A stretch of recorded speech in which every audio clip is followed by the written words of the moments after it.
Que Dieu nous fasse grâce. Ce matin, je bénis le Seigneur pour la mouvance du Saint-Esprit. En espérant toi aussi tu as compris. Mais quand on vient louer le Seigneur, on doit être dans la joie. Regarde ton frère, ta sœur, dis-lui, sois dans la joie. C'est une histoire personnelle, bien entendu. C'est une histoire personnelle. Alléluia. La Bible dit, ce jour-là, il y aura un homme et une femme qui vont dormir ensemble. Mais l'homme sera enlevé, la femme restera. Alléluia. Amen. Tu auras des enfants, mais c'est une histoire personnelle. C'est une histoire personnelle, bien aimé. Quand tu es engagé dans le Seigneur, quand tu viens en Jésus, bien aimé, tous les jours, quand tu viens, quand le Seigneur te fait grâce d'arriver jusqu'à dans cet endroit, non pas seulement dans cet endroit, mais partout où tu peux être, s'il s'agit d'adorer, de célébrer Dieu, bien aimé, fais-les de tout ton cœur, de toute ta force, de toute ton âme. Alléluia. Amen. Je disais Alléluia. Amen. C'est vrai que nous sommes que des hommes. Je le répète tout le temps.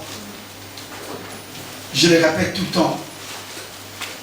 Et moi, il y a une parole qui me dit, le Dieu, notre Seigneur Jésus-Christ a confondu les hommes. Amen, amen. Amen. Ils étaient tellement nombreux. Pasteur, ils étaient nombreux.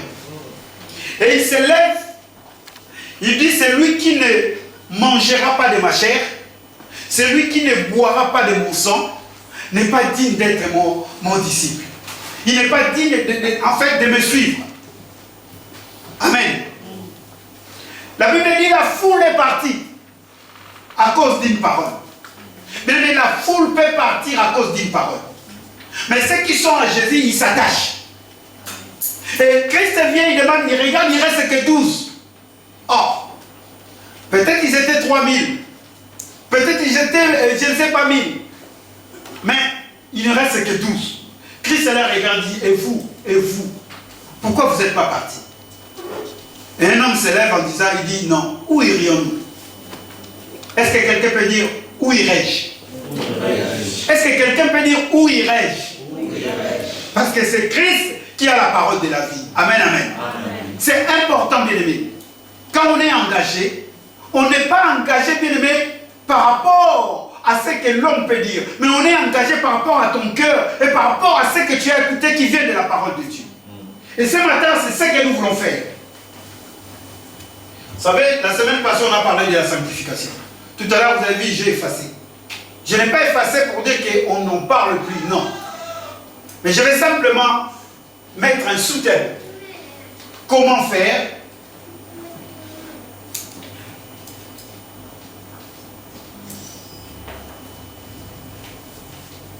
pour devenir saint. Donc nous sommes toujours dans la sanctification. Mais nous sommes en train d'évoluer, bien-aimés.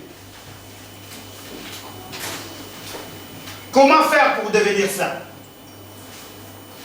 Prédicateurs que nous sommes, bien-aimés, nous avons cette habitude-là. Nous prêchons, oui, c'est une grâce que Dieu nous donne. Mais des fois, bien-aimés, nous parlons des choses, nous n'arrivons pas à donner, ne serait-ce que dans un petit instant, aux enfants de Dieu, comment faire. Ce qui est important, c'est comment faire. Alléluia. Amen. Parce qu'on peut beau prêcher, on peut dire sanctifiez-vous, on peut dire ce qu'on peut dire. Mais dans la manière dont nous sommes en train d'aller, il faut qu'un enfant de Dieu qui vient à l'église, il faut que toi qui es chrétien, là où tu es à la maison, tu dois savoir comment faire. Parce que le problème, c'est comment faire. Alléluia. Abandonner les péchés, comment faire pour abandonner les péchés? Aimer une femme, comment faire pour aimer une femme? Se marier, comment faire pour se marier? En fait, c'est le socle. Enfants de Dieu que nous sommes, ou prédicateurs que nous sommes, hommes de Dieu, femmes de Dieu que nous sommes, nous devons aller dans la dimension de comment faire. Parce que nous sommes encore sur la terre. Sur la terre, nous devrions faire quelque chose pour que notre sanctification soit toujours maintenue. Amen, amen. Amen. La sanctification doit toujours être maintenue. On avait dit que la sanctification, on avait dit nous avons deux volets. Le premier volet, c'est cette sanctification-là que toi tu n'as rien fait. Christ est allé à la croix Christ a fait couler son sang. Christ s'est donné entièrement pour que toi et moi nous soyons sains. À cause du péché adamique. Et ça, bien aimé, ce n'est pas parce que tu avais prié. Non, tu n'avais pas prié. Laissez-moi te dire, tu n'avais pas prié. Tu n'avais pas gêné. Peut-être tu n'étais même pas encore chrétien. Mais lui, il est déjà allé.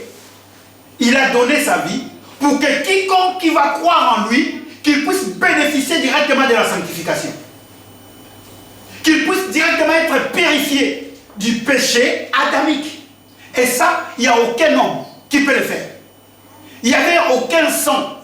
La Bible dit qu'il y avait des sangs, des vaches, il y avait des sangs, des taureaux, il y avait des sangs, mais il n'y avait aucun sang qui pouvait purifier totalement.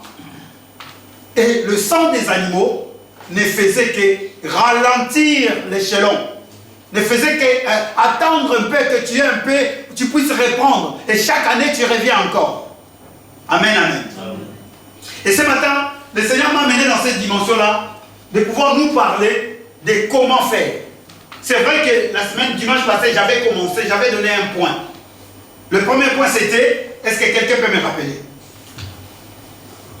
Si vous étiez là. La prise de conscience. La prise de conscience. Amen.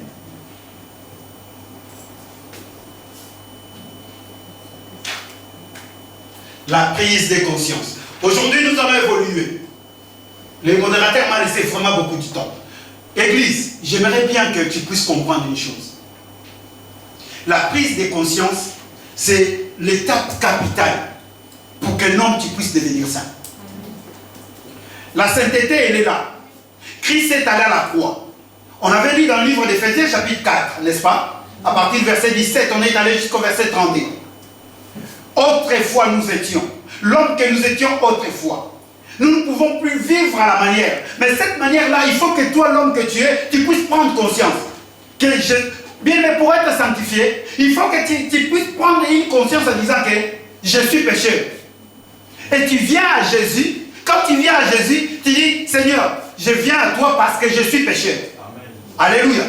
Et à ce moment-là, le Seigneur, quand il t'accepte, tu rentres maintenant dans le processus du livre de Jean, chapitre 1. À tous ceux qui l'ont reçu, il a donné le pouvoir. Or, c'est lui qui a le pouvoir de devenir un enfant de Dieu, il devient saint. Amen. Alléluia. Est-ce que nous sommes là? Sœur Bibi, est-ce que nous sommes là? Que Dieu vous bénisse ce matin. C'est ça, bien aimé. L'église doit être dans la dimension de comprendre des choses. L'église, bien aimé, laissez-moi vous dire, des fois, moi ça me fait mal. Des fois, bon, il faut qu'il s'assoie, il faut que la foule, nous avons besoin de foule. Mais Jésus n'a pas besoin de foule. Jésus a besoin des hommes et femmes qui ont compris qui réellement il est. Alléluia. Des hommes qui marchent, des hommes qui fonctionnent comme lui il veut. On peut être 1000 dans une église, dans une assemblée. Mais Jésus, quand il regarde, vous savez, une fois, on a reçu un témoignage des hommes. Dans cette assemblée-là, ils étaient plus de 800 000. 1000 personnes. C'est une assemblée que je connais. Et un jour, ils étaient en train de prier. Une sœur se lève et il a donné la prophétie. Elle a plutôt donné une prophétie.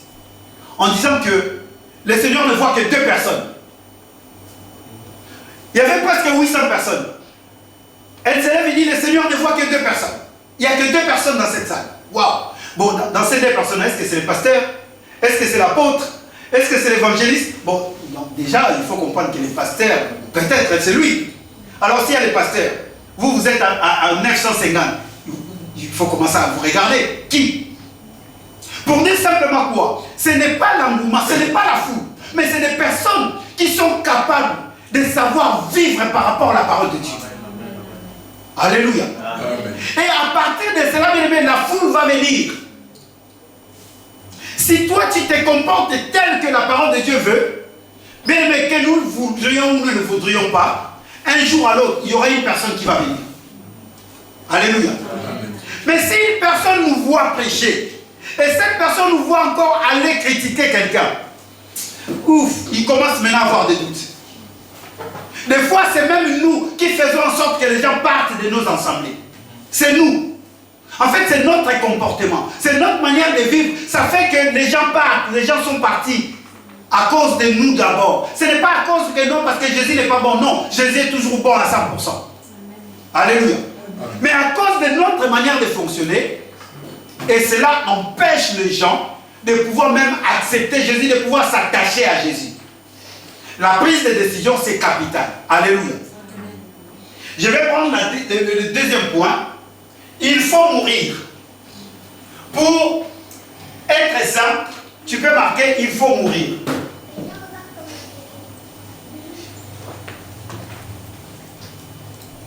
On va prendre nos Bibles. Évangile si nous sommes ensemble. Allons-y dans le livre de 2 Corinthiens chapitre 5. Il faut mourir. Ça c'est impératif, bien aimé.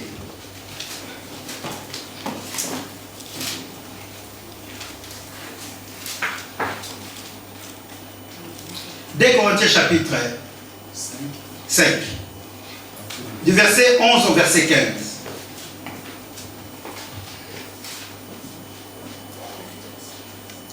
Connaissant donc la crainte du Seigneur, nous cherchons à convaincre les hommes. Dieu nous connaît et j'espère que dans vos consciences, vous nous connaissez aussi. Nous ne nous recommandons pas de nouveau nous-mêmes auprès de vous, mais nous vous donnons l'occasion de vous glorifier à notre sujet, afin que vous puissiez répondre à ceux qui tirent gloire de ce qui est dans les apparences et non dans les cœurs. Alléluia. En effet, si je suis hors des sens, c'est pour Dieu. Si je suis de bon sens, c'est pour vous. Car l'amour de Christ nous presse. Parce que nous estimons que si un seul est mort pour tous, tous donc sont morts. Et qu'il est mort pour tous. Afin que ceux qui vivent ne vivent plus pour eux-mêmes, mais pour celui qui est mort et ressuscité pour eux. Alléluia. Amen. Alléluia. Amen. Est-ce que ça marche bien? Alléluia. Amen. Amen, amen. Est-ce que nous sommes là? Amen. Homme de Dieu, nous allons prendre encore une autre écriture. Romains chapitre 6. Romains 6.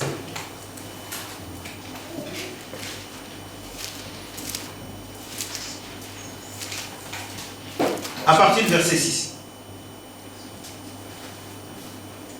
Romains 6, à partir du verset 6. Sachant que notre vieil homme a été crucifié avec lui, afin que le corps du péché soit réduit à l'impuissance, pour que nous ne soyons plus esclaves du péché. Alléluia. Car celui qui est mort est libre du péché. Alléluia. Or, si nous sommes morts avec Christ, nous croyons que nous vivrons aussi avec lui, sachant que Christ, ressuscité de mort, ne meurt plus. La mort n'a plus de pouvoir sur lui, car il est mort, et c'est pour le péché qu'il est mort une fois pour toutes. Alléluia. Nous pouvons même nous arrêter là, homme de Dieu. Que Dieu te bénisse. Merci. Mais on est en train de nous parler de la mort. On est en train de nous parler de celui, un seul homme qui est allé mourir pour que tous nous soyons aussi morts. Alléluia. Un seul homme est mort pour tous. Or, pour devenir saint bien-aimé, il faut mourir. Parce qu'à ce moment-là, bien aimé, mais que ce soit Christ corporellement, parce qu'il a porté le péché, bien aimé, la sainteté ne pouvait pas se manifester, la grandeur ne pouvait pas se manifester. Il a fallu qu'il meure pour qu'il reçoive le nom qui est au-dessus de tous les noms. Alléluia. La Bible dit qu'il n'a jamais commis le péché, mais il s'est fait pécher. Donc à cet instant-là, Christ était péché. Or, toi et moi, bien aimés, quand nous sommes nés, nous sommes déjà nés dans le péché. David est en train de dire, ma mère m'a conçu dans l'iniquité. Il m'a conçu dans le péché. Donc si aujourd'hui tu veux devenir saint, il faut que tu meurs. Or, La Bible ne se contredit pas, il dit déjà, il y a un homme qui est déjà mort pour nous. Alors comment je dois mourir? Je suis en train de parler de la mort, non pas de la mort physique. Je suis en train de parler de la mort comme la crainte de Dieu. Bien aimé, la mort, c'est la crainte de Dieu. Alléluia. Quelqu'un qui est mort, une personne morte, c'est une personne qui craint Dieu. Une personne, bien aimé, qui ne manifeste plus ses désirs. Une personne qui ne manifeste plus ses sentiments. Une personne qui d'abord, je dis bien d'abord, voit d'abord ce qui est Christ. Alléluia. Je disais Alléluia. La sainteté, bien aimé, j'avais dit, c'est un processus. Ce n'est pas que non, je me lève, je suis saint. Oui, je suis saint parce que Christ m'a rendu saint. Parce que Christ m'a purifié. Mais maintenant, c'est moi, c'est à mon devoir. Bien aimé, quand tu acceptes Jésus, quand tu viens à l'église, sache-le que tu as un devoir. Les sacerdoces, on m'avait dit, c'est une fonction sur laquelle tu dois t'en acquitter. Tu as un devoir. Alléluia. Et ici, bien aimé, Paul est en train de parler, bien aimé, de la crainte du Seigneur. La crainte du Seigneur. Tu veux être saint, il faut commencer à avoir la crainte du Seigneur. Donc cela veut dire que tu dois mourir. Quelqu'un qui craint Dieu, en lui-même il est mort. La personne elle est morte. Quelqu'un qui craint Dieu, bien aimé, ne doit pas faire comme lui il veut. Ne doit pas agir comme lui semble bon. Alléluia. Amen. Je disais Alléluia. Aujourd'hui nous le voyons. Allons-y un peu dans le livre des Romains. Prenons ces Romains 6. Nous allons comprendre beaucoup de choses. C'est très capital. Romains 6. Regardez ce qui est écrit. Il est dit ceci.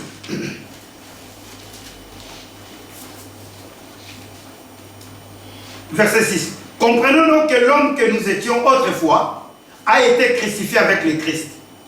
Quel est cet homme que nous étions autrefois? Alléluia. Amen. Posons-nous la bonne question. Quel est cet homme que nous étions? Est-ce que nous sommes là? Amen.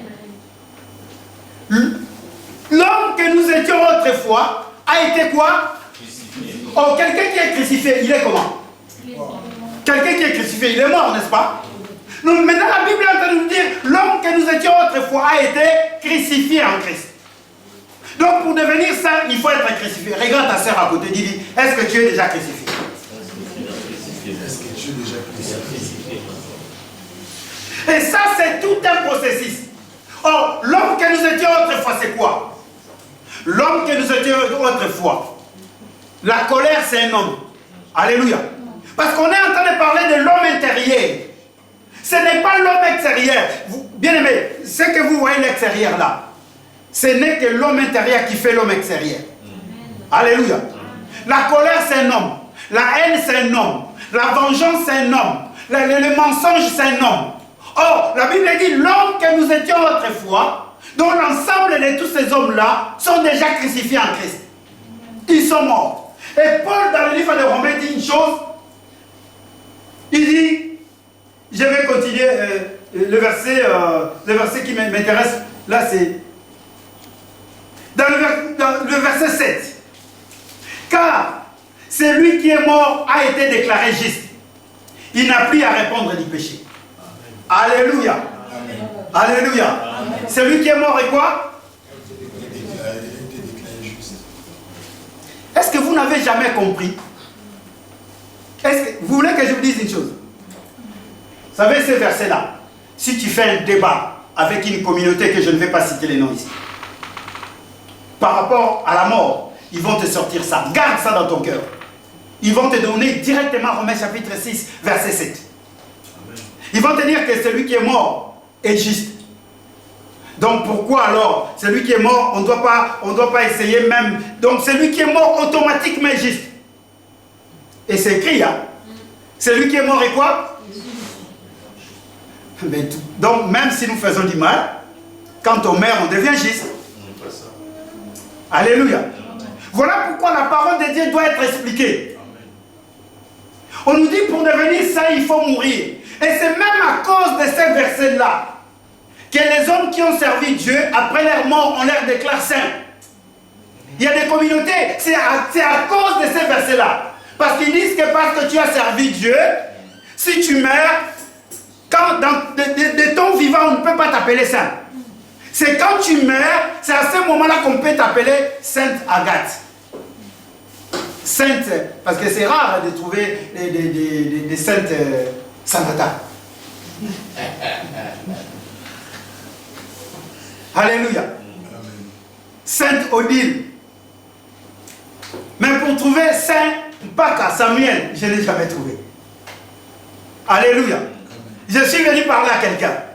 Réjouis-toi, parce que ce n'est pas de la mort physique qu'on est en train de parler. Alléluia. Voilà pourquoi Sainte Sanata. Laissez-moi te dire, tu es déjà sainte. Parce que tu as accepté Jésus. Et parce que tu meurs déjà en Christ. Quand tu crucifies les passions, quand tu crucifies ce qui est le mensonge, quand tu crucifies ce qui est le colportage, tu es déjà saint. Alléluia. C'est ça la sainteté en fait. Comment faire pour devenir saint? Sœur Angèle, commence à crucifier tout ce qui est autrefois, tout ce qui ne donne pas gloire à Dieu. Alors toi-même tu sais. Donc pour devenir saint, c'est ta charge. Alléluia. Mais il ne faut pas rester comme ça, non. Le sang de Jésus va me crucifier. Non. Je vais en venir, bien-aimé. Laissez-moi ouvrir une parenthèse. Est-ce que vous savez que le sang a un pouvoir, mais un pouvoir autre que ce que nous pensons? Le sang de Jésus a un pouvoir autre que ce que nous pensons. Mais ce matin, je suis venu parler à quelqu'un, à un homme, à une femme. Toi qui me suis de loin. Si tu es mort, tu es juste. Alors la mort qu'on est en train de parler, si tu es en train de laisser tout ce qui animait ton homme autrefois,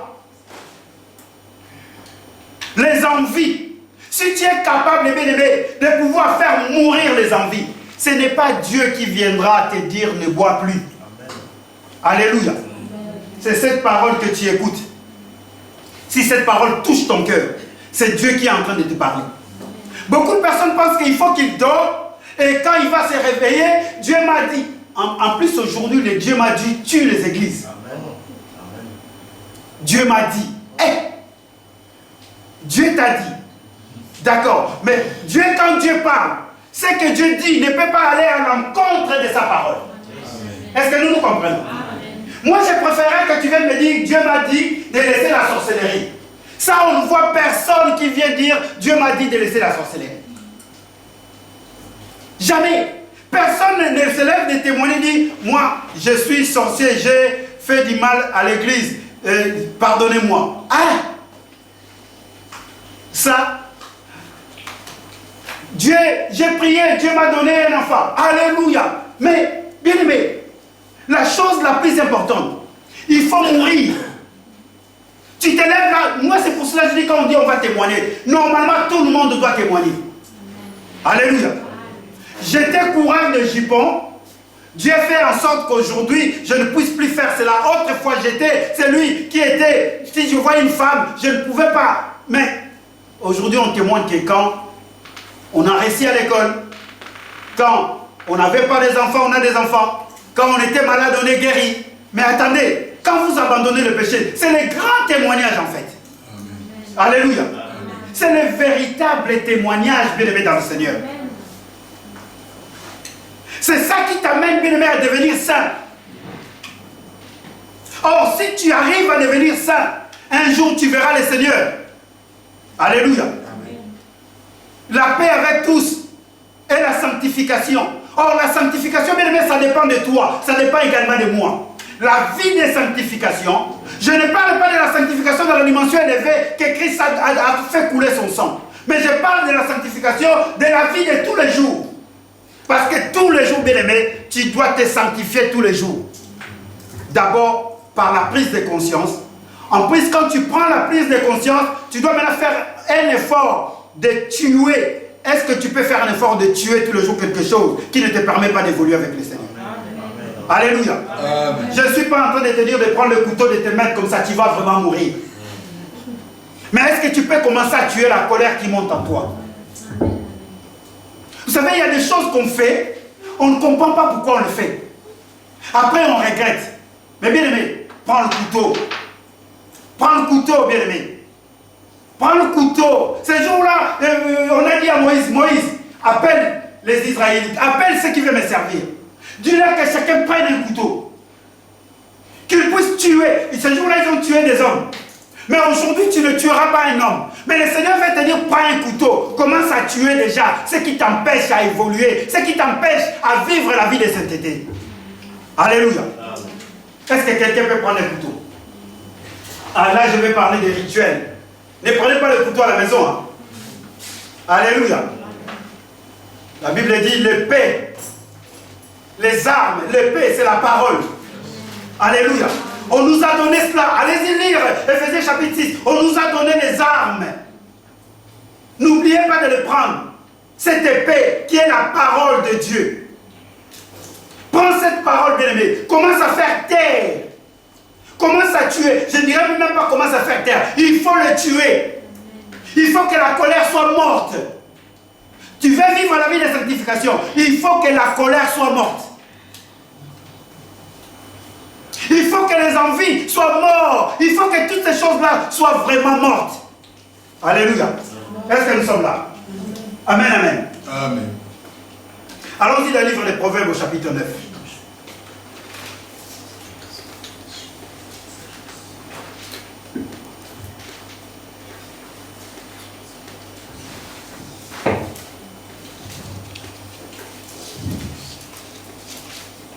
Proverbes chapitre 9. Regardez ce qui est écrit. La sagesse a bâti une maison et elle a taillé les 7 colonnes. Elle a tué des bêtes pour son festin et elle a préparé son vin. Déjà, elle a dressé la table. Elle a dressé sa table. Elle a envoyé ses servantes pour lancer des invitations. Elle appelle du haut du lieu le plus élevé de la ville. Venez par ici, entrez donc, vous qui n'avez pas d'expérience. À ceux qui manquent de bon sens, elle fait dire, venez et mangez de mon pain et buvez du vin que j'ai préparé. Verset 6. Abandonnez donc la stupidité et vous vivrez. Marchez sur la voie du discernement. Corriger un moqueur, c'est s'attirer la confusion, et répondre un méchant, s'attirer un affront. Ne réprends donc pas le moqueur, car il te haïra. Si tu reprends un sage, il t'aimera plutôt davantage. Oui, donne des conseils aux sages. Il sera plus sage encore. Amen. Instruis les justes, il enrichira son savoir. C'est le verset 10, bien.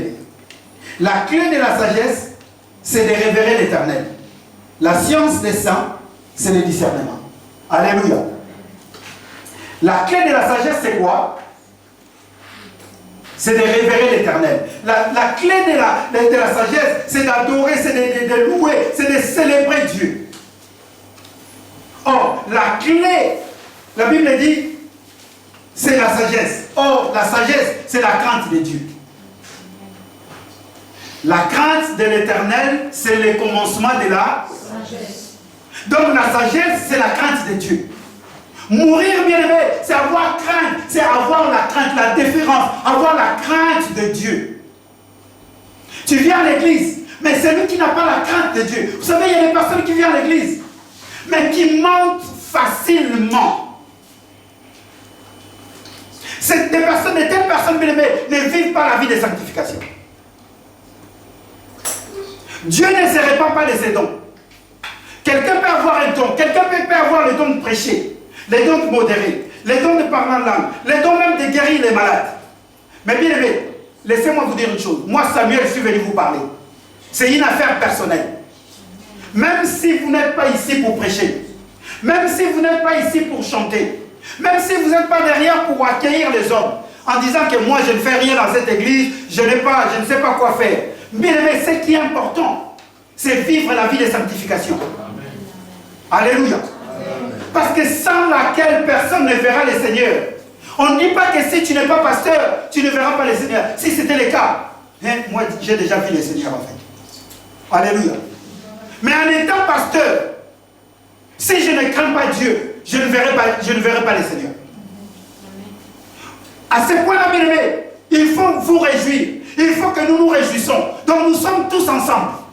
Alléluia. Nous sommes tous dans un même bateau. Nous sommes tous, bien aimés, des disciples de Jésus.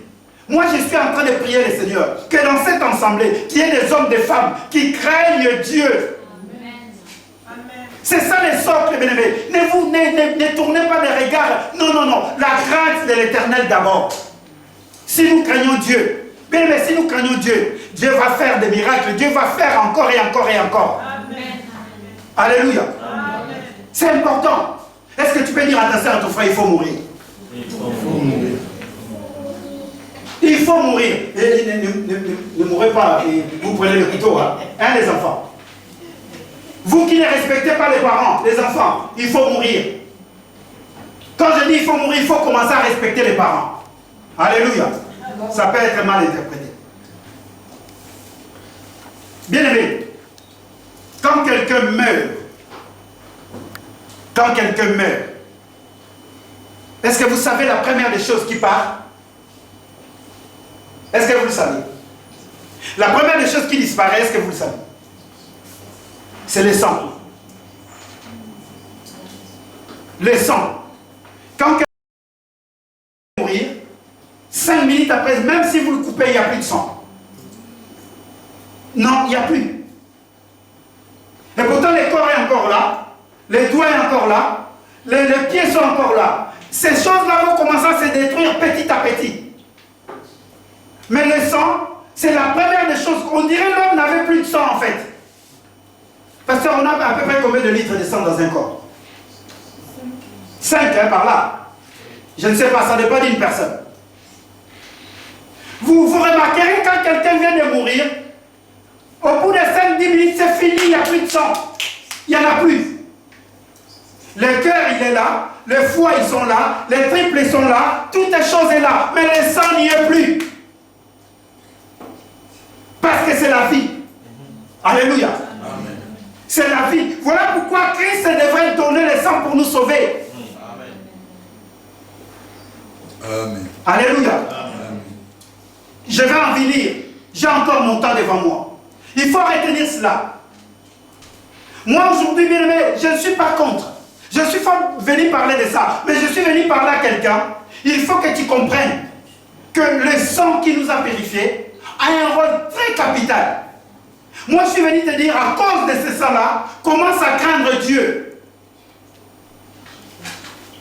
Commence à craindre l'Éternel. Parce qu'il a donné de son sang pour que toi tu puisses vivre. Pour que toi tu puisses être saint. Amen. Alléluia. Est-ce qu'on peut acclamer Jésus? Est-ce qu'on peut acclamer Jésus?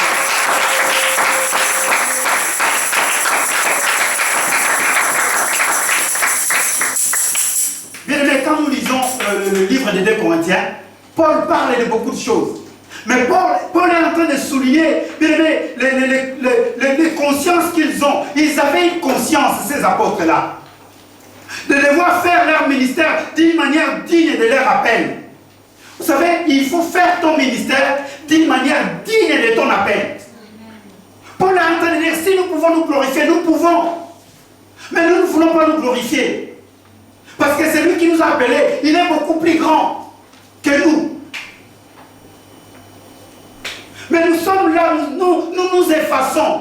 Nous sommes en train de faire mourir l'homme que nous étions autrefois. Est-ce que quelqu'un aujourd'hui peut faire mourir l'homme qu'il était autrefois? C'est ça la vie de sanctification. C'est un devoir que toi tu as.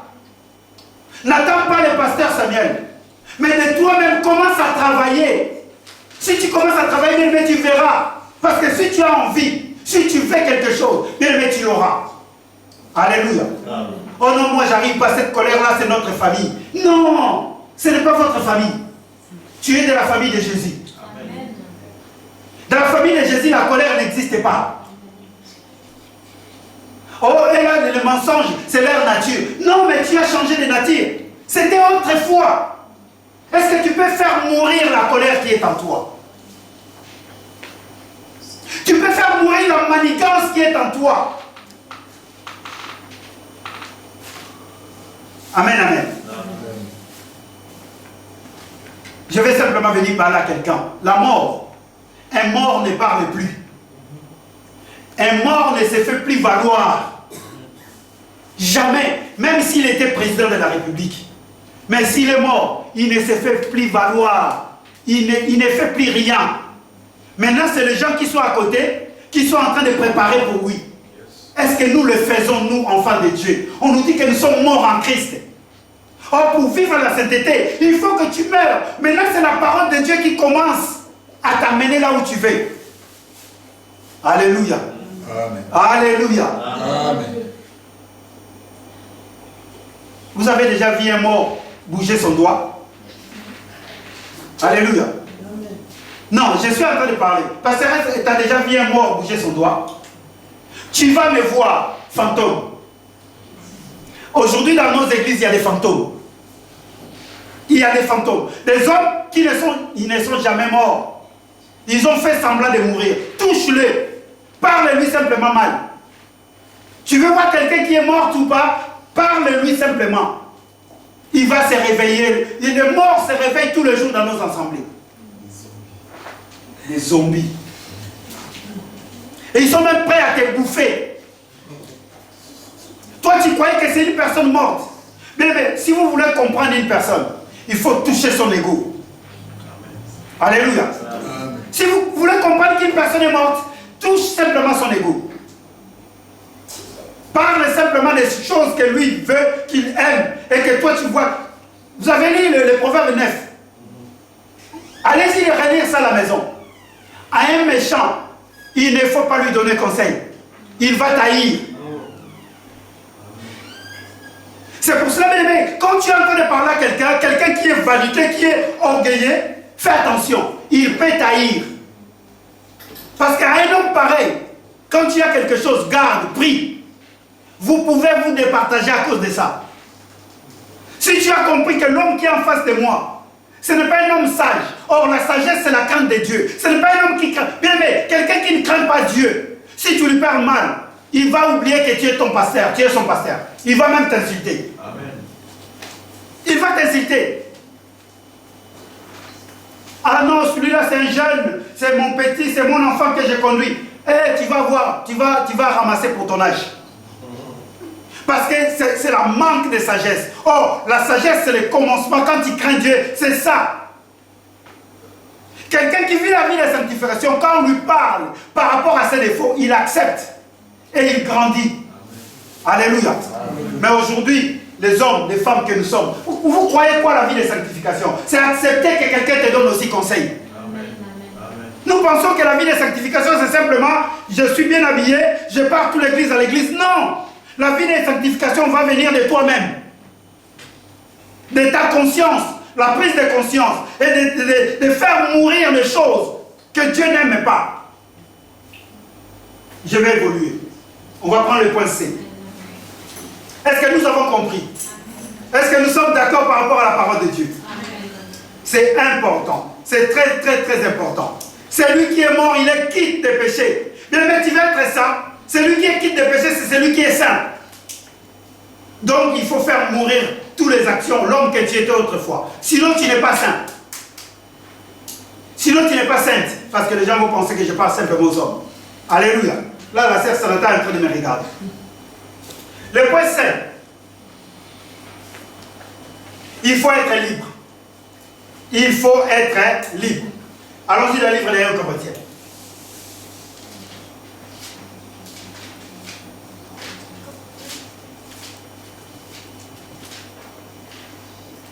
Est-ce que ce matin je me fais comprendre?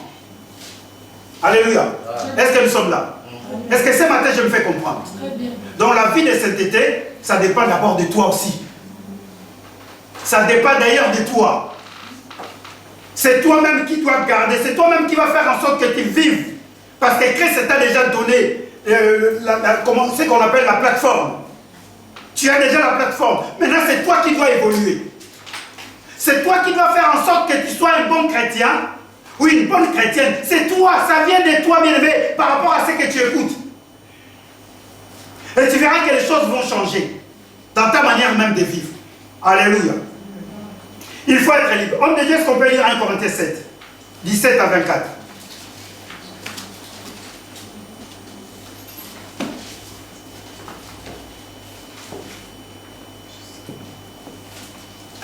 chapitre 7. Seulement, que chacun marche selon la part que le Seigneur lui a faite, selon l'appel qu'il a reçu de Dieu. C'est ainsi que je l'ordonne dans toutes les églises. Quelqu'un a-t-il été appelé étant circoncis, qu'il demeure circoncis. Oh Yahweh. Quelqu'un a-t-il été appelé étant incirconcis, qu'il ne se fasse pas circoncis. La circoncision n'est rien. Alléluia. Et la circoncision n'est rien. Mais l'observation des commandements de Dieu est tout. Alléluia. Que chacun demeure dans l'état où il était lorsqu'il a été appelé. Alléluia. As-tu été appelé étant esclave? N'inquiète pas, mais si tu peux devenir libre, profites-en plutôt. Alléluia. Car l'esclave qui a été appelé dans le Seigneur est un affranchi du Seigneur. Oh Jésus. De même, l'homme libre qui a été appelé est un esclave de Christ. Jésus. Vous avez été racheté à un grand prix. Vous avez été racheté à un grand prix. Ne devenez pas esclave des hommes. Que chacun, frère, demeure devant Dieu dans l'état où il était lorsqu'il a été appelé. Alléluia. Que chacun demeure comment? Est-ce qu'on a lu ces versets-là? Est-ce qu'on a lu ces passages-là? Que chacun reste devant Dieu dans la situation où il était lorsque Dieu l'avait appelé à venir à lui. Vous savez, la Bible des fois peut nous dire des choses qui peuvent être compliquées. J'étais menteur. Quand Dieu m'a appelé, j'étais menteur. Je dois rester menteur. Oh, c'est la parole, non? Alléluia. C'est pour cela cette parole, bien aimé, c'est esprit et vie. Et les gens aujourd'hui prennent de ces paroles, ils les utilisent comme eux ils veulent. Vous savez, les gens qui lisent beaucoup la parole de Dieu, ils peuvent facilement vous amadouer.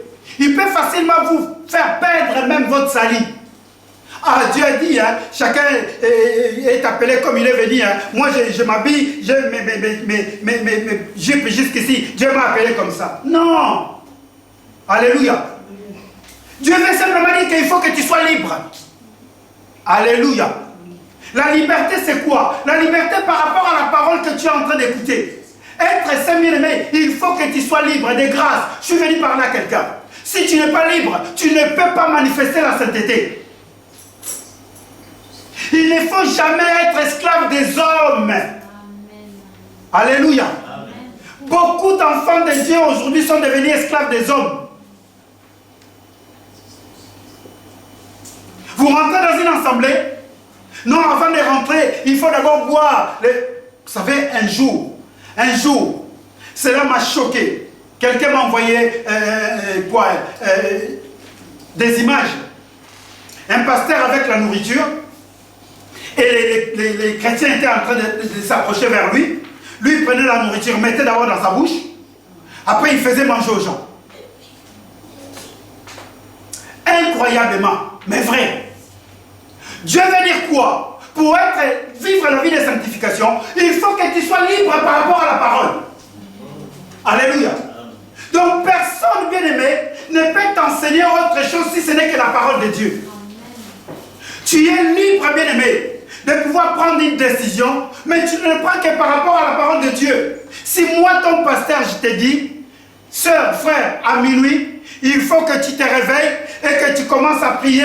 Admettons, tu commences à prier, tu prends la Vierge Marie, ou admettons, tu commences à prier, il faut être nu, ou admettons, tu vas commencer à prier. C'est que moi, je vais te dire, il faut que tu sois libre de dire non. Alléluia. Je disais alléluia. Si tu ne vois que ces choses-là ne sont pas dans la parole de Dieu, ne les faites pas. Sinon, tu vas perdre même ta sainteté. Parce qu'aujourd'hui, beaucoup de gens, je suis un homme appelé par le Seigneur. Je rends gloire à Dieu. Dieu m'a fait comme pasteur. Mais bien aimé, mon rôle, bien aimé, ce n'est pas que les gens que vous êtes, vous puissiez, bien aimé, être mes esclaves. Non. Et moi et vous, nous sommes esclaves de Jésus. Amen. Alléluia. Amen. Et à ce moment-là, bien aimé, d'ailleurs, Paul est en train de dire dans le livre des Galates, il dit, c'est pour la liberté que Christ nous a. Donc quand Christ est allé à la croix, pour que toi tu sois libre, pour que moi également je sois libre. Là où la parole de Dieu est annoncée, prends la parole de Dieu, applique-la. C'est ça la liberté en fait. Il n'y a pas des injonctions. Mais voilà pourquoi moi je dis tout le temps, c'est malheureux aujourd'hui de voir des personnes, pour pardonner, il faut que les gens viennent les voir. Sois libre. Est-ce que quelqu'un peut pardonner lui-même tranquillement, sans qu'une personne vienne la voir? C'est ça la liberté. Quand quelqu'un te fait du mal, n'attends pas que le pasteur vienne à la maison. Ah pasteur, moi on m'a touché, tu n'es pas venu. Non, non, normalement tu es libre. Alléluia. Ton fils, ta fille est malade, tu es libre de prier. C'est ça la vie de sanctification. À tous ceux qui ont crié, il a donné le pouvoir. On ne dit pas qu'à tous ceux qui sont à côté du pasteur. Non. À tous ceux qui ont crié à qui? À Jésus. Tu as le pouvoir. Dans ta maison, tu as la liberté de prier comme tu veux, quand tu veux. Amen, amen. Donc la liberté, bien aimé, c'est capital. Quand Dieu dit, quand Paul est en train de parler à travers cette parole, que sois libre comme tu es venu. Mais regardez une chose qu'il souligne. C'est pour cela quand on lit la parole de Dieu, il faut regarder même les virgules. Il faut regarder même les points. Il faut essayer de décortiquer ce que la Bible dit. Regardez ce qu'il dit. Il dit ceci. Verset 20. Que chacun de vous demeure dans la situation qui était la sienne lorsque Dieu l'a appelé. Était un esclave lorsque Dieu t'a appelé. Ne te fais pas de soucis. Ne te fais pas quoi? Or, quelqu'un qui se fait des soucis n'est plus une personne libre. Alléluia. Ce matin, je vous ai senti soucieux.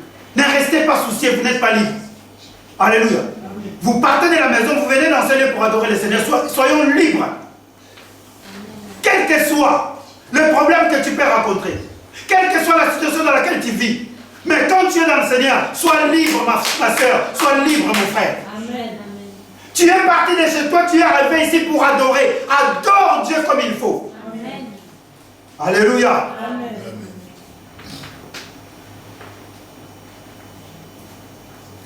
Étais-tu esclave lorsque Dieu t'a appelé? Ne te fais pas de soucis à ce sujet. Mais si tu peux devenir libre, alors profites-en. Dis quoi alors? Si tu peux devenir, alors fais quoi? Profites-en. Donc bien aimé, quand Paul parle que ne te fais pas de soucis, que tu viennes comme Dieu t'a appelé, c'est pour que tu puisses faire profiter l'état dans lequel tu étais, tu peux le faire profiter à Dieu. Je me fais comprendre. Tu étais menteur, quand tu viens à Jésus, fais profiter ces mensonges-là à Jésus. Je m'explique. Quand tu viens à Jésus, parce que tu es libre, dis à Jésus, Seigneur, moi je suis vraiment un véritable menteur. Est-ce que tu peux, Seigneur, mais par ta grâce, que je puisse ne plus mentir? Donc ce que tu es, ne le cache pas. Quand tu viens à Jésus, ne cache pas la dimension dans laquelle Dieu t'a appelé. Ne fais pas semblant. Cela veut dire ne fais pas semblant quand tu viens à Jésus. Il y a des personnes qui sont là, à l'église ils sont saints, mais quand ils sont dehors, ils ne sont plus saints. Non, fais profiter à Dieu ton état dans lequel il t'a appelé. Tu es malade, fais profiter ton état de la maladie à Dieu. Quand tu viens à Jésus, dis-lui que Seigneur, je suis malade. Oh, est-ce que nous sommes là? Pour ça, je pense que tout le monde le fait. Seigneur, guéris-moi. Mais quand tu viens à Jésus, dis-lui, Seigneur, je suis menteuse, Seigneur. Guéris-moi du mensonge. Oh, est-ce que nous sommes là? Là encore, ce n'est que du mensonge. Quand tu es voleur, voleuse, ça sonne mieux. Amen, amen. Amen, amen. Est-ce qu'on peut acclamer Jésus? Jésus est merveilleux.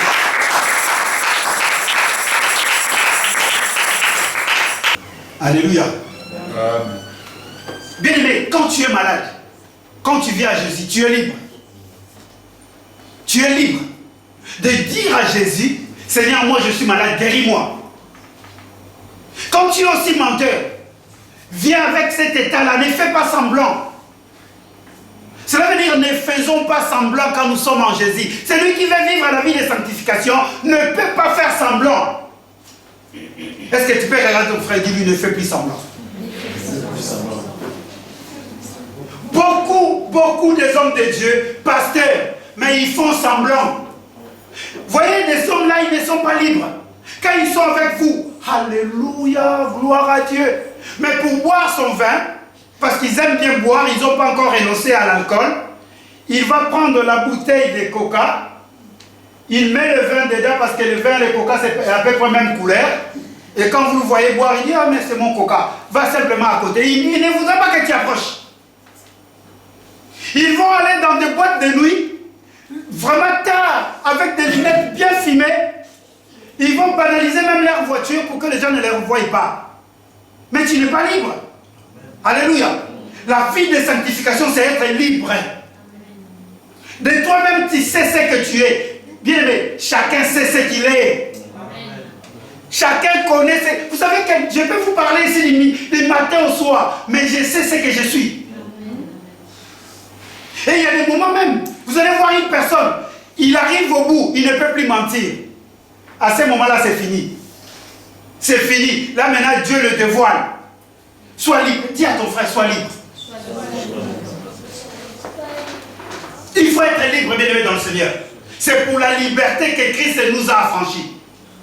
À la maison, bien-aimé, soyons libres. Alléluia. Est-ce que nous sommes là? Sœur Angèle, sois libre. Avec Jésus, c'est pour la liberté qu'il t'a affranchi. Amen, amen. C'est quelqu'un, bien-aimé, qui est libre. C'est celui qui n'arrive plus à se culpabiliser. Aujourd'hui, nous nous culpabilisons tout le temps. Tout le temps. Si tu es libre, bien-aimé, tu vas demander pardon librement à quelqu'un. C'est ça la liberté en fait. La sanctification, c'est être libre, bien-aimé. Venir à Dieu dans les conditions que tu es. Donc mettre à profit la condition que tu as. Ce qui est important, c'est plaire à Dieu. Alléluia. Ce qui est important, c'est plaire à Dieu. C'est plaire à Dieu. Or, la foi, c'est être agréable à Dieu. Ce n'est pas, bien aimé, la manière dont nous nous habillons. Ça ne vient qu'après. Ça, ce sont des conditions de l'apparence extérieure. Mais d'abord, c'est l'apparence intérieure. Quelqu'un qui est libre intérieurement, vous allez voir qu'il y a une personne, il ne met que du noir. Continue à mettre les habits noirs. Oh non, le noir, ça attire le malheur. Non, tu es libre. Tu es libre. Seulement, c'est ton intérieur. Si ton intérieur est libre, voilà pourquoi on dit le goût et les couleurs, personne ne peut le juger. C'est dans la liberté aussi pour servir Dieu. Si tu vois ton pasteur faire du mal, toi ne le fais pas. Sois libre. Sois même libre de dire à ton pasteur, ce que tu es en train de faire là, c'est mauvais. Aujourd'hui, on n'arrive pas à parler à ces hommes de Dieu que nous sommes, mais nous allons colporter. Or, quand tu vas colporter, tu ne vis plus la vie de sanctification en fait. Amen. Alléluia. Il faut être libre. Il faut être libre. Soyons libres, bien-aimés. Parlons gentiment les uns les autres. S'il y a un problème, appelle ton frère, parle-lui. Mais ne garde pas ça dans ton cœur. Quelqu'un qui garde les choses dans son cœur n'est plus libre. Vous allez voir, même s'il est en train de sourire, il va sourire comme des gens. Vous savez, il y a des gens qui sourient, mais qui ne sourient pas bien. Ils sourient quelques secondes. Vous avez jamais vu cela? Mais nous, quand nous sourions, vous allez voir, c'est naturel. Mais il y a des personnes qui sourient. C'est quoi ça comme sourire? Directement, il se met en colère. Oh, on est où là? Sois libre. Si tu veux sourire, c'est Angèle. Souris comme tu peux. J'aimerais bien que tu souris comme tu peux, c'est Angèle. La liberté aujourd'hui est devenue très difficile au milieu des enfants de Dieu. Tu veux choisir quelque chose, sois libre. La Bible dit, je mets devant vous la vie. Choisissez. Donc Dieu nous laisse la liberté. Dieu, bien aimé, aujourd'hui, il n'y a pas de choses. Dans la vie, il faut être libre.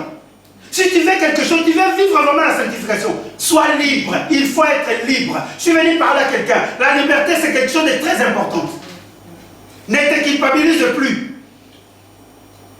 Christ est allé à la croix pour toi. Christ est allé à la croix aussi pour moi. J'aimerais bien que l'église soit libre aujourd'hui. Alléluia. J'ai beaucoup de choses à dire. J'ai beaucoup de choses à dire. Bien aimé, vivre la liberté en Jésus nous permet de conserver notre vie de sanctification. Donc cela veut dire quoi? Pardonner, aimer, supporter. Tout cela, bien aimé, ça doit se faire dans la liberté. Il y a des personnes qui sont là, ils attendent. Si lui-là, il ne vient pas me demander pardon, je ne le pardonnerai pas. Non! Sois libre, toi pardonne déjà. La liberté, cela veut dire toi, agis librement selon la parole de Dieu que tu écoutes tous les jours.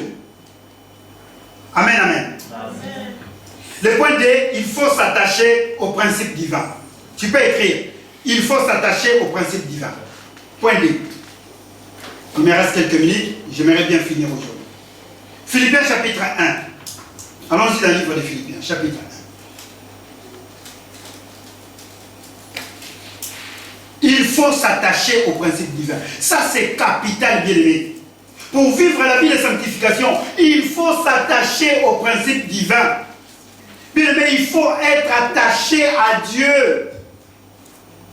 Si on n'est pas attaché à Dieu, bien aimé, on ne pourra pas vivre la vie de sanctification. Si on est attaché à l'argent, si on est attaché à tout ce qui est matériel, si on est attaché à des maisons, si on est attaché, bien aimé, à la gloire, on ne peut pas vivre la vie de sanctification. Parce qu'à tout moment que tu verras une autre personne est mise au-devant de toi, tu vas t'énerver. Alléluia. À tout moment où tu vas voir une personne chante mieux que toi, tu vas t'énerver. À tout moment où tu vas voir une personne prêche mieux que toi, tu vas t'énerver. Voilà pourquoi aujourd'hui il y a des combats. Il y a même des flashs entre prédicateurs, entre pasteurs. Ils s'empoisonnent. Vous savez pourquoi? Parce que les personnes, les hommes ne sont plus attachés au principe divin. Moi je m'appelle Samuel, j'ai ma grâce. Toi tu t'appelles Robert, tu as aussi ta grâce. Si toi tu prêches mieux que Samuel, le problème il est où? Alléluia. Le problème il est... Si toi tu as les dons de guérison et que Samuel n'a pas les dons de guérison, le problème il est... C'est ça le problème de l'église aujourd'hui. On ne s'attache pas au principe divin. On ne comprend pas qu'il n'y a que Dieu qui donne tout. Personne, bien aimé, ne peut se prétendre, ne peut se glorifier. Personne ne peut se taper la poitrine en disant que c'est moi. Non. Non, bien aimé dans le Seigneur.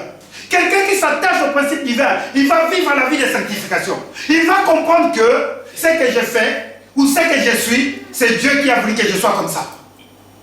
Amen, amen. Est-ce que nous sommes là? Ce que je fais, ou ce que je dis, ou ce que la manière dont j'agis, Dieu a voulu que je sois comme ça. Quelqu'un qui est attaché à la parole, il doit d'abord privilégier les autres. Alléluia. Alléluia. Est-ce que nous sommes là? Amen. Bien, mais vous savez, moi j'ai une manière de parler qui des fois fait mal. Je travaille sur cela.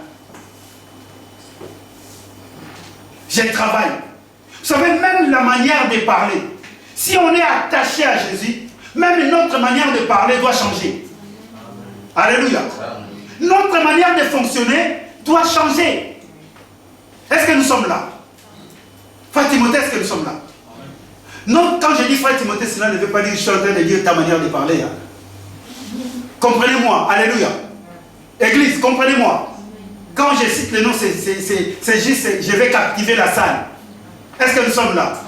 Une fois j'ai été jugé, me dit, mais frère, pourquoi tu parlais de moi? Est-ce que tu as entendu parler? Non, mais comprenez, quand je cite le nom d'une personne, c'est juste pour captiver la salle. Alléluia. Parce que nous sommes entre nous. Je ne dois pas citer le nom d'une personne qui n'est pas là.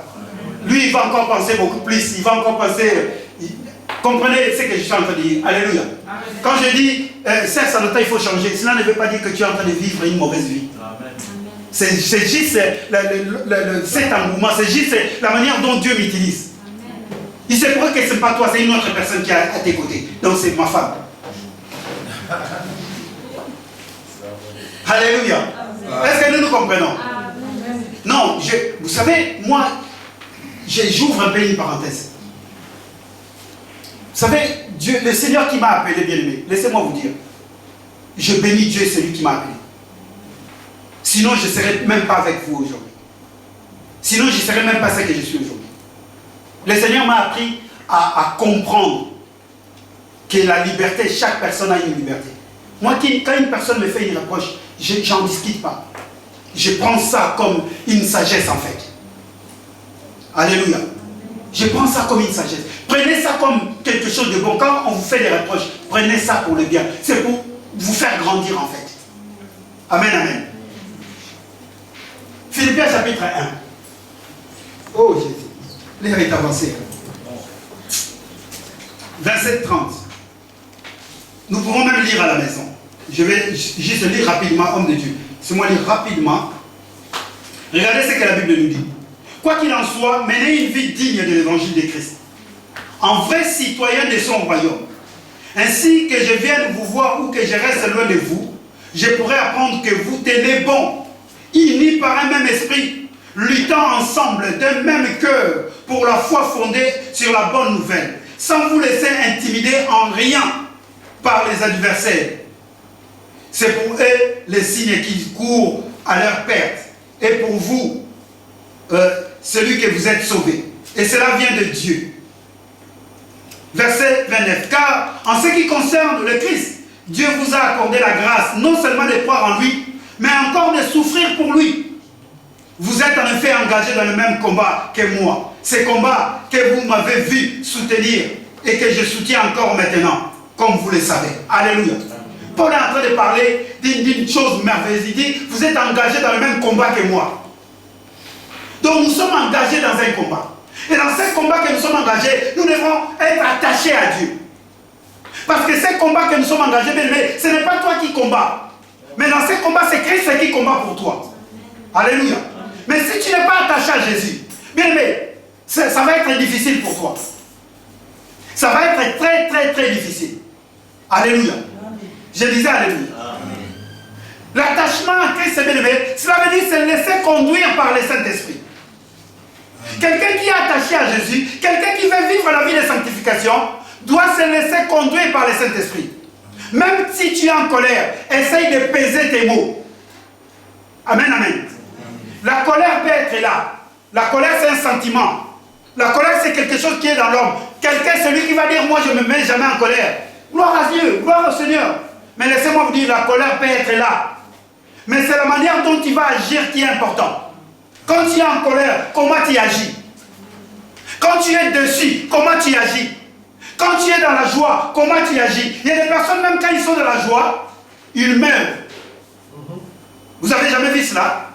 Excédé par la joie, il va beaucoup boire. Et quand il va boire, il va prendre la voiture. Quand il va prendre la voiture, il va faire un accident. Il meurt. La joie l'amène à la mort. Voilà pourquoi, bien aimé, quelqu'un qui vit dans le Seigneur, quelqu'un qui vit la vie de sanctification, tout ce qu'il fait, il doit contrôler. Il doit être attaché au principe divin. Je suis dans la joie, mais je ne suis pas seul. On est ensemble. Il faut que je fasse participer tout le monde. Alléluia. Je suis celui que Dieu a appelé, qui m'a donné une capacité. Je ne suis pas seul. Cette capacité, c'est pour que je donne ça à tout le monde. J'ai 1000 euros. Bon, il faut que je donne 1 euro à chacun. 1 euro, c'est rien. Mais aujourd'hui, les personnes, c'est quoi? J'ai 1000 euros. J'aimerais simplement que moi, j'aie les 1000 euros pour que les gens viennent me demander à tout moment. Oh, nous sommes là. Il faut s'attacher à Christ. Christ se donne. Christ fait en sorte que toi, tu puisses guérir quelqu'un. Sinon, Christ, il devait lui-même, sans l'appui. Vous savez, Dieu est capable, sans l'appui d'une personne, guérir une personne. Amen. Mais s'il te permet, toi, quand tu pries, tu imposes le main, quelqu'un guérit. Parce que Christ veut te donner quelque chose. Alléluia. Attache-toi à Dieu. Dis à quelqu'un, attache-toi au Seigneur. Non, tu peux dire à quelqu'un, attache-toi au Seigneur. Ne faites rien par esprit de rivalité. Je vais répéter cela. Philippiens au chapitre 2, verset 3. Ne faites rien par esprit de rivalité. Bien-aimés dans le Seigneur, vous voulez vivre longtemps, vous voulez vivre la vie de sanctification, ne faites rien par esprit de rivalité. Amen, amen. Dans la maison, ton mari, c'est ton chef. Ne fais rien à la maison par esprit de rivalité. Oh non, ces jours-ci, c'est moi qui travaille, lui il ne travaille pas, il va voir. Non, il est toujours ton mari. Il restera ton mari. Alléluia. Est-ce que nous sommes là? Oh, ces jours-ci, il n'arrive pas bien préparé, je vais lui montrer comment préparer. Non, c'est ta femme. C'est son rôle. S'il ne fait pas bien manger, dis-la que, chérie, aujourd'hui, tu as échoué. Ne va pas aller manger au Nganda là-bas pour dire que ma femme ne fait plus bien manger. Est-ce que nous sommes là? Ça, c'est l'esprit de rivalité, en fait. Ça rentre petit à petit comme ça. L'esprit de rivalité, mais des fois, on ne peut pas le voir. C'est subtilement. Ça vient subtilement dans la vie d'une personne. Toi, tu ne peux pas le comprendre. Mais en même temps, ce que tu es en train de faire, c'est la rivalité. Quand tu es en train de te comparer avec une personne, c'est la rivalité. Alléluia. Quand tu es en train de dire qu'à moi, à sa place, je vais faire, c'est la rivalité. C'est la rivalité. Or, la vie de sanctification, ce que fait l'autre doit te réjouir. Alléluia. Ce que l'autre est en train de faire, si c'est la parole de Dieu, tu dois acclamer. Mais aujourd'hui, ce n'est pas ça. Ce n'est pas ça, bien dit. Force à constater, ce n'est pas ça. Je suis venu parler à l'église. Est-ce qu'on peut vraiment aujourd'hui anéantir l'esprit de la rivalité? Amen, amen. Amen. Je vais finir par ces mots. C'est important.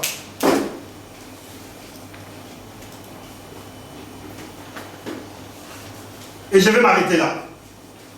Hébreux chapitre 10, à la maison, lisez le verset 1 jusqu'au verset 10. N'est pas invoquer le sang de Jésus pour devenir saint.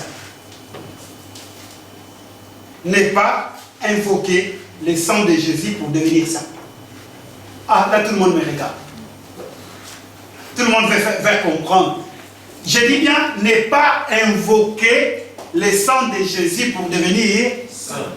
Il ne faut pas invoquer le sang de Jésus pour devenir. Le sang nous a été déjà donné. Alléluia. N'est pas, surtout pas invoquer le sang de Jésus pour devenir saint. Bien, mais vous savez, tout à l'heure je vous ai dit, quand une personne meurt, c'est le sang qui disparaît en premier. Parce que le sang, c'est un prix à payer. Vous savez, à l'époque, par rapport à la loi, les gens venaient avec des animaux. Quand quelqu'un est pécheur, quand quelqu'un fait du mal, il met sa main sur la tête d'un animal. Il est en train de transférer le péché que lui, il avait dans l'animal. Et cet animal doit être coupé ou doit être tué afin qu'il puisse être mis sur l'autel.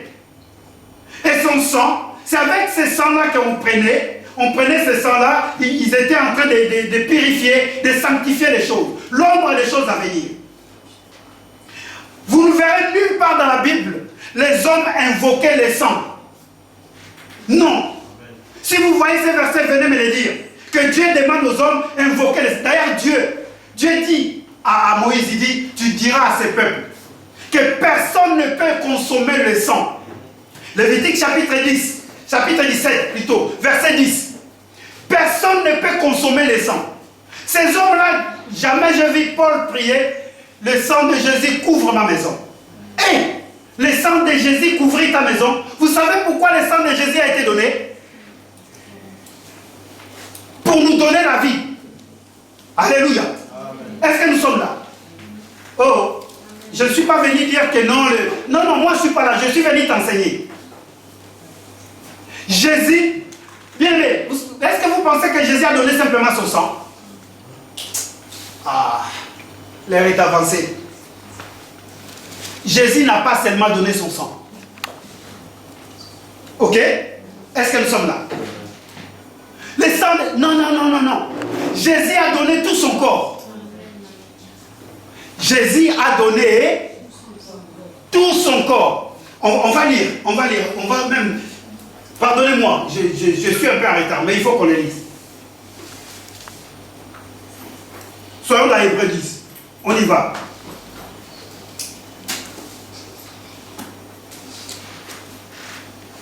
Prenons même Hébreux 9. Je vais commencer par Hébreux 9. Homme de Dieu, est-ce qu'on peut lire Hébreux 9? Chapitre 9, verset 22. Hébreux 9, 22. Et presque tout, d'après la loi, est purifié avec du sang.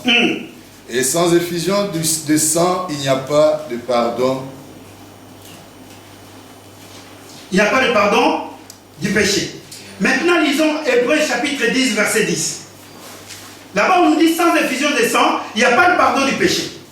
Maintenant, lisons Hébreux 10, 10. C'est en vertu de cette volonté que nous sommes sanctifiés par l'offrande du corps de Christ une fois pour toutes. Nous sommes purifiés, nous sommes sanctifiés par quoi? Par l'offrande de quoi? Par l'offrande de quoi? Dans ma version, regardez ce qui est écrit. Semeur, il dit ceci. Et c'est en cette raison, de cette volonté de Dieu, que nous sommes purifiés du péché, grâce au sacrifice que Jésus-Christ a offert de son propre corps. Amen. Bien aimé, Jésus a donné tout son corps. Donc cela veut dire quoi? Le doigt de Jésus est capable de te purifier. Alléluia.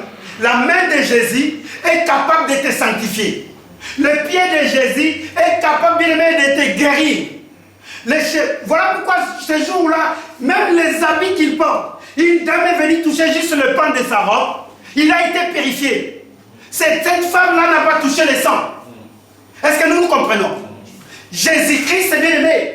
Le sang, c'était un prix. Il l'a fait par rapport à la loi. Parce que tout ou presque était purifié par rapport au sang. Et comme Jésus était venu, c'était encore la période de la loi. Il ne pouvait pas travailler autrement. Amen. Alléluia. Est-ce que nous comprenons? Amen. Bon, dites-moi bien. Quel est le péché qu'il y a dans la voiture? Quel est le péché qu'il y a dans la voiture?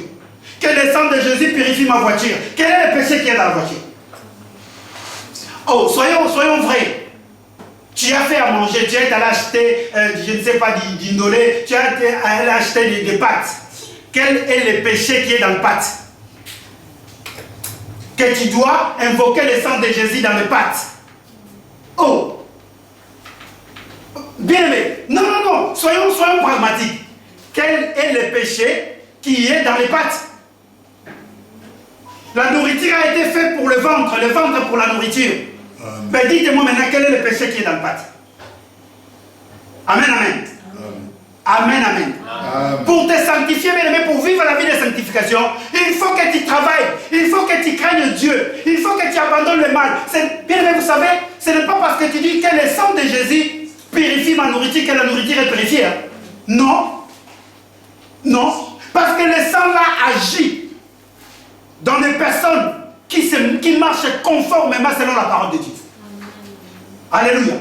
Parce que le sang de Jésus agit, continuera à agir dans ta vie. Dès que tu acceptes, le sang de Jésus commence, il agira tous les jours.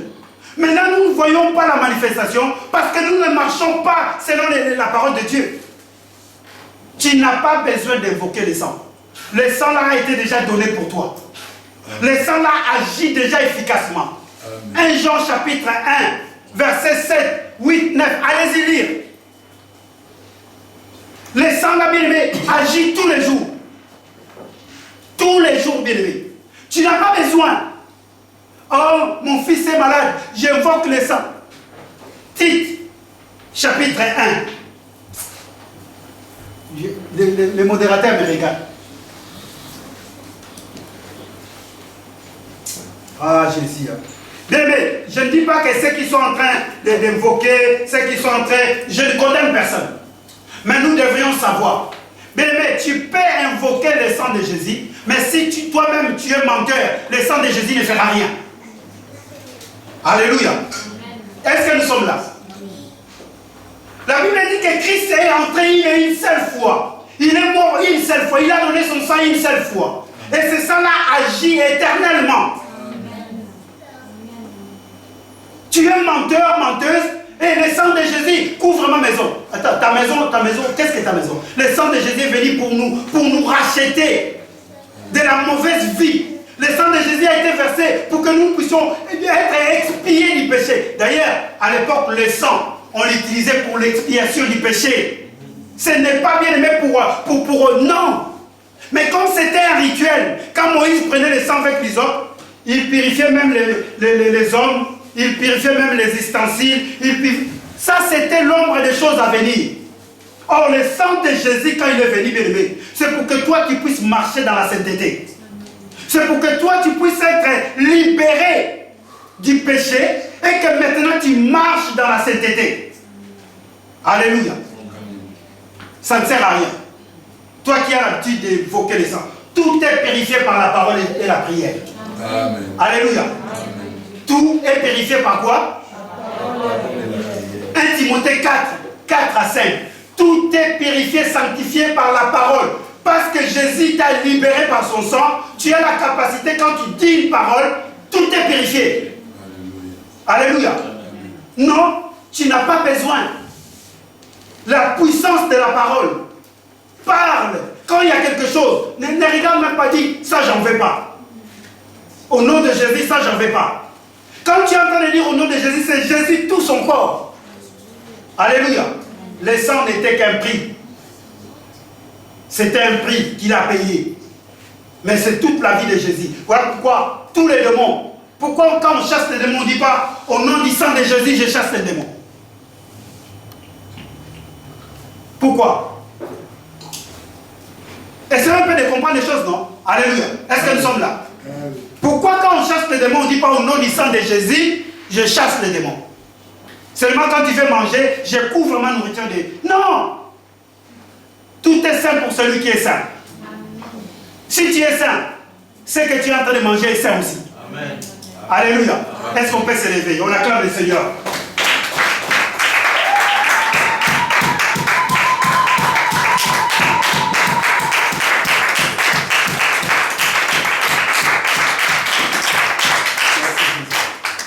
Je suis désolé, mes bien-aimés, mais il fallait que je finisse là. La vie de sanctification, c'est toi. Alléluia. Alors fais un effort. Dis à ton frère, ta soeur, fais un effort. Fais un effort. Bon, ceux qui invoquent encore le sang, moi je ne suis pas là pour condamner. Mais le sang a un pouvoir. Le sang de Jésus, il ne faut pas jouer avec. Vous allez minimiser le sang de Jésus à la nourriture? Oh! La vie d'une personne est partie et vous allez vous prendre ça qui est pour votre nourriture? Alléluia. Heureusement Dieu merveilleux. Il ne tient pas compte de l'ignorance. Ah, moi j'ai couvert toute ma maison du sang de Jésus. Et tu vas baigner dans le sang un jour. C'est ta parole, c'est ta prière. Si tu vis la vie de sainteté, tu n'as même pas besoin. Quand tu rentres dans ta maison, tu dis Seigneur, parce que je suis saint, cette maison devient aussi sainte. Alléluia. Parce que moi je suis saint, cette nourriture que je vais manger, même s'il y a des breuvages mortels, parce que moi je suis saint, ça ne fera aucun mal. Amen. Mais maintenant, regarde comment tu vis pour que tu sois saint. Pour que tu puisses prononcer de telles paroles. Alléluia. Amen.